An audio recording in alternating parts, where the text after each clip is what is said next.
Atenção! Começa agora uma teleaula de Física do ensino médio.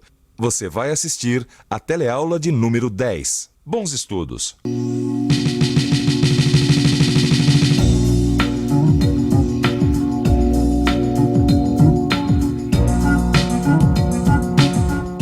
Foi uma loucura. Primeiro eu tentei empurrar sozinha, mas nada. Foi aí que eu tive a ideia de esvaziar o armário e pensei, agora vai. Não foi. Bom, como a união faz a força, eu acabei chamando meus irmãos e também alguns vizinhos. Mas não teve jeito. O danado do armário não cedeu 1 milímetro. Resumindo, o armário tá lá no mesmíssimo lugar. Acho que aqui tá bom, né, Rosinha? Pode colocar aí. Sabe que essa sua história de empurrar um armário cai como uma luva na nossa teleaula? Como assim? É isso mesmo, Rosinha. Hoje, nós vamos dar mais um passo no conhecimento das forças. A gente vai conhecer as forças do contra, que não deixaram o armário da Rosinha sair do lugar. Nessa teleaula, você vai aprender o que é a força de atrito. Vai ver a sua relação com a força normal e vai ver situações onde o atrito é super útil. Isso já aconteceu com você, não aconteceu? Ter que empurrar alguma coisa. Pois então fique ligado, porque você vai aprender uma porção de coisas interessantes sobre esse assunto. A nossa teleaula está começando. E falando em empurrar, Rosinha, dá uma mão aqui. Vamos empurrar essa mesa aqui. Vamos colocar mais pra lá um pouco. Acho que aqui tá ótimo. Rosinha, você já reparou que na nossa vida diária, toda vez que a gente tem que empurrar alguma coisa, a gente sempre encontra alguma forma de resistência. Até para empurrar uma cadeira sem levantar. Inclusive faz aquele barulho desagradável. É verdade. Sabe que quando eu era criança, eu adorava colocar a mão pra fora do carro em movimento pra sentir assim o vento segurando. Eu achava super legal correr na beira da praia, assim, na beira do mar, né? Parecia que a água segurava a gente. É essa forma de resistência que você tá falando? De todas as formas, Rosinha. Inclusive daquela que faz o pistão do carro engripar quando a gente não coloca óleo no motor, sabe? Na verdade, em quase todo o movimento do nosso dia a dia, existe uma força contrária. Na verdade, assim, uma força que é chamada de força de atrito.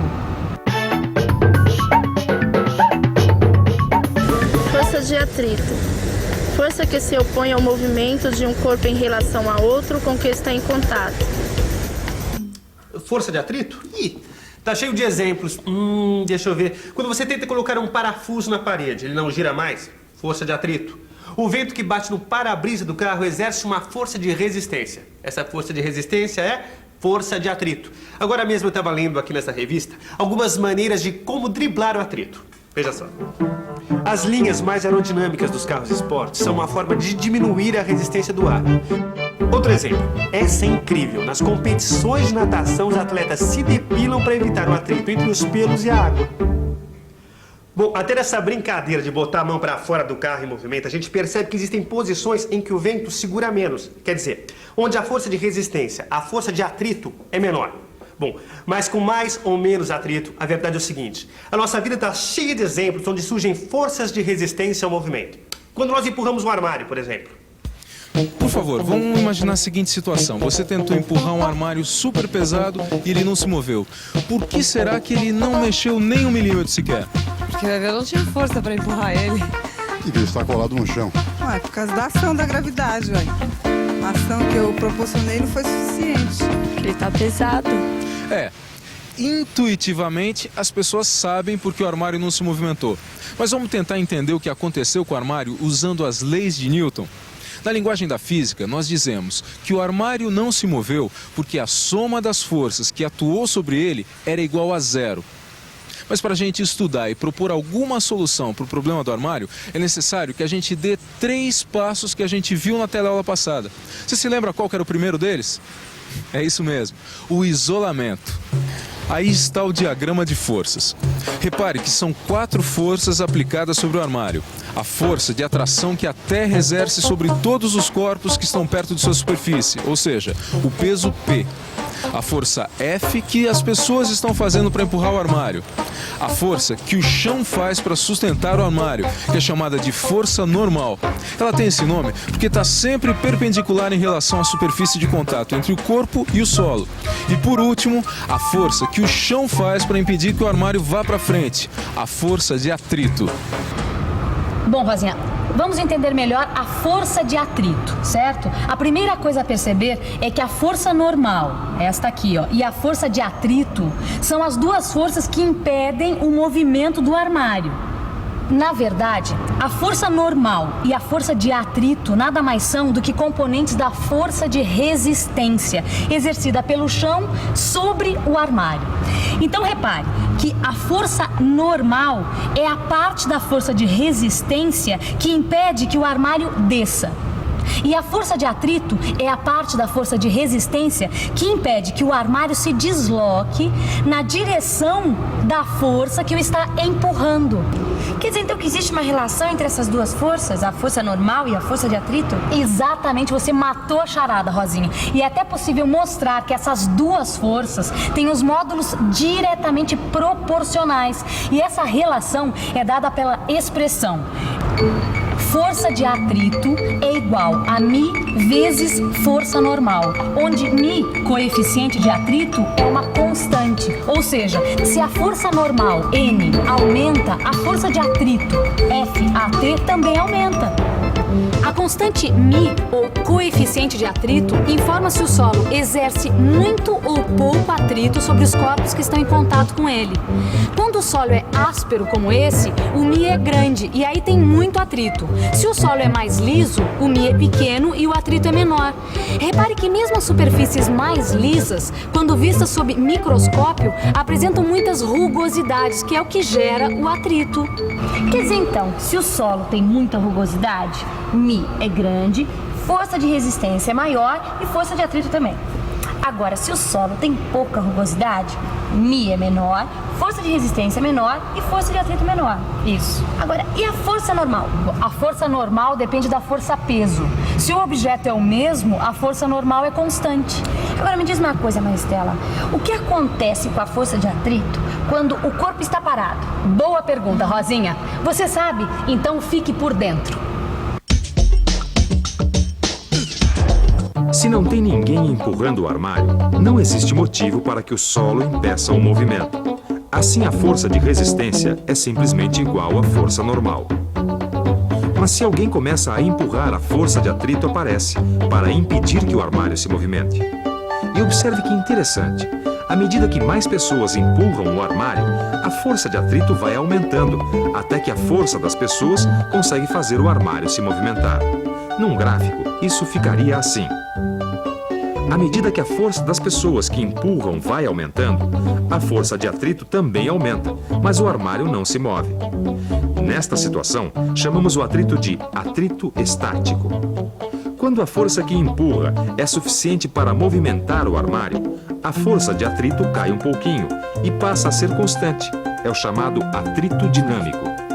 É fácil perceber isso quando tentamos empurrar um carro.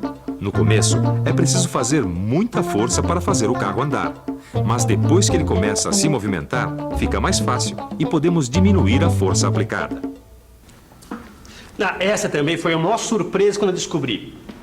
Um corpo com dois coeficientes de atrito diferentes. Um quando ele está parado, o coeficiente de atrito estático. E outro quando ele está em movimento, o coeficiente de atrito dinâmico. Pois é. Vivendo e aprendendo. Por falar nisso, eu aprendi mais uma. Para mim, força de atrito era uma coisa ruim, que só servia para atrapalhar. Para você também? Pois saiba que sem a força de atrito, nós não daríamos um passo. É isso mesmo. Quando caminhamos, a gente está empurrando o chão para trás. E o chão empurra a gente para frente, graças à força de atrito. Sem força de atrito, ia ser um escorregão atrás do outro. A mesma coisa acontece com os pneus de um carro. Os pneus empurram o chão para trás e o chão empurra os pneus para frente. E nas curvas também é a força de atrito que faz o veículo mudar de direção. Quer dizer, se não fosse a força de atrito, os carros iam ficar patinando e iam passar direto nas curvas. mais alguns exemplos para acabar com as dúvidas de uma vez. Essas esteiras industriais só conseguem transportar o material porque existe o atrito. Senão, o material vai ficar deslizando em cima da esteira. O alpinista em ação entre dois paredões. O marinheiro em pé sobre o convés de um navio balançando. Para todos esses casos, a força de atrito é muito útil. Muito bem. Como você acabou de ver, às vezes o atrito não é o problema, e sim a solução. Falando nisso, vamos continuar buscando a solução daquele problema do armário, tá lembrado? É isso aí. Tá na hora da gente dar o segundo passo, ou seja, montar as equações dinâmicas. Vamos supor que o armário tenha uma massa de 200 kg e que o coeficiente de atrito estático entre o chão e o armário seja igual a meio. Vamos às equações. A gente sabe que o armário não vai se movimentar na direção vertical. Então, a força-peso para baixo menos a força normal para cima é igual a zero. Quer dizer, N é igual a P. Agora as forças horizontais. Vamos descobrir a força máxima que pode ser feita sem que o móvel se movimente. A força das pessoas que estão empurrando menos a força de atrito é igual a zero. Ou seja, F é igual a força de atrito. Agora o terceiro passo, a solução das equações dinâmicas. Bom, na primeira equação, a gente sabe que a força-peso é igual à massa do armário vezes a aceleração da gravidade, 200 kg vezes 10 metros por segundo ao quadrado. Isso dá 2.000 newtons, ou seja, a força normal é igual a 2.000 newtons. Na segunda equação, a gente sabe que força de atrito é igual a coeficiente de atrito μ vezes a força normal. Substituindo os valores, fica meio vezes 2.000, o que dá 1.000 newtons. Quer dizer, a força máxima que se pode empurrar o armário sem que ele se mova é de 1.000 newtons. Então, para movimentar o armário, é preciso fazer uma força de 1.000 newtons mais um pouquinho. Caramba, é muita força, Maristela. É mesmo, olha, pra você ter uma ideia, 1.000 newtons é a força que a gente tem que fazer pra levantar um objeto com massa de 100 quilogramas. Mas peraí, a gente viu nessa teleaula que é possível driblar a força de atrito, não viu? Viu? Aquela história das linhas aerodinâmicas dos carros esportes e também dos carros da Fórmula 1 e dos nadadores que se depilam para competir, lembra? Então, será que não é possível driblar a força de atrito no caso do armário para eu fazer menos força? É claro que é possível, Rosinha. Olha só, presta atenção. Eu posso diminuir a força de atrito entre essa prancheta e a mesa simplesmente diminuindo o seu peso. Olha. Já sei. Diminuindo o peso, diminui a força normal e como a força de atrito depende da força normal, ela também diminui. Só que isso eu já tinha feito, eu esvaziei o armário, mas não adiantou. Bom, mas aí a saída é você controlar a força de atrito através do coeficiente de atrito. Se o chão for de madeira, por exemplo, você pode colocar um pano entre o armário e o chão. E olha aqui, você diminui o coeficiente de atrito e, consequentemente, a força de atrito. Grande ideia, Maristela. Outra maneira de diminuir o coeficiente de atrito é passar cera no chão. Mas aí tem que tomar cuidado para não escorregar e levar um tombo. Agora eu tô entendendo por que o moço que foi outro dia lá em casa passou lubrificante no parafuso antes de fixá-lo na bucha. É para diminuir a força de atrito entre o parafuso e a bucha e dessa forma ele fazer menos força na hora de parafusar. É isso, mas é o mesmo princípio. Os óleos lubrificantes existem para diminuir o atrito. Vocês querem outros exemplos? As rolemãs das rodinhas de um skate também diminuem o atrito. E um jato de ar bem forte contra o chão também é uma maneira interessante de diminuir o atrito. Os objetos ficam como se estivessem flutuando. Posso ir embora, Maristela? Eu não vejo a hora de driblar a força de atrito e finalmente mudar o armário de lugar. Pode ir, vai, tchau.